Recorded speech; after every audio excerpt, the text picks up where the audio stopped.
Istri harus meraih ridho suami. Ini ajaran yang sangat mulia dalam agama Islam, jamaah. Namun sayangnya tidak sedikit para suami memanfaatkan ajaran mulia ini demi kepentingan nafsu dan tentu iblis yang ada di balik kesewenangan ini. Sehingga ada kalimat, hati-hati wahai istri, surga dan nerakamu ada pada suami. Hadis yang biasanya menjadi landasan penguatan pernyataan ini adalah hadis riwayat Ahmad nomor 19003 yang disahihkan oleh Imam Al-Albani dari Al-Husain bin Mihsan bahwa bibinya pernah mendatangi Nabi SAW untuk suatu keperluan konsultasi. Artinya bibi Al-Husain bin Mihsan ini pergi dari rumah suaminya untuk mendatangi Nabi SAW. Setelah urusan bibi Al-Husain bin Mihsan selesai, Nabi SAW bertanya kepadanya, apakah kamu mempunyai suami? Bibi Al-Husain bin Mihsan menjawab, ya Rasulullah.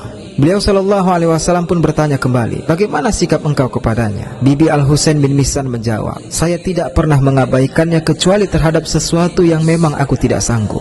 Maka beliau SAW bersabda, perhatikanlah akan posisimu terhadapnya, fa innama huwa jannatuka wa naruka. Sesungguhnya suamimu adalah yang menentukan surga dan nerakamu. Sehingga sebahagian orang hanya fokus kepada kalimat terakhir, yaitu kalimat fa innama huwa jannatuka wa naruka. Sesungguhnya suamimu adalah yang menentukan surga dan nerakamu. Padahal hadis ini konteksnya adalah, perhatikan, ada seorang wanita yang memiliki keperluan di luar rumahnya dan dia telah bersuami. Sehingga Rasulullah SAW menegaskan jangan sampai keperluan wanita itu di luar rumahnya menyebabkan dia mengabaikan suaminya. Sebab apabila suami tidak ridho dengan aktivitas istri di luar rumah, meskipun aktivitas itu baik sekalipun, misalnya para istri sibuk ke majelis taklim namun rumah berantakan misalnya, atau para istri pergi ke majelis taklim namun meninggalkan suami yang ingin bersenang-senang dengan istrinya sehingga suami menjadi tidak ridho, maka itu akan menyebabkan si istri sulit untuk masuk ke dalam surga.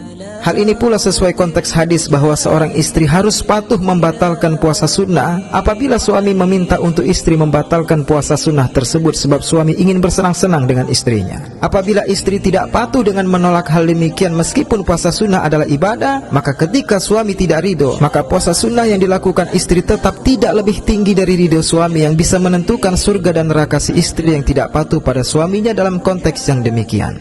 Jadi hadis riwayat Ahmad nomor 19003 yang disahihkan oleh Imam Al-Albani tadi tidak boleh dipandang secara general, apalagi dengan nafsu kita, jamaah. Maka lihatlah bagaimana perkataan Abu Darda kepada istrinya dan sampai saat ini menjadi salah satu nasihat bagi suami istri sepanjang masa. Kata Abu Darda kepada istrinya, wahai istriku, apabila engkau marah, aku akan berupaya membuatmu ridho kembali kepadaku. Artinya aku akan berusaha membujuk agar kemarahanmu reda. Maka begitu pula apabila aku marah, maka buatlah aku ridho kembali kepadamu. Kalau tidak demikian, betapa cepatnya kita akan berpisah. Maka suami istri saling meminta ridho, ini yang tepat, jamaah.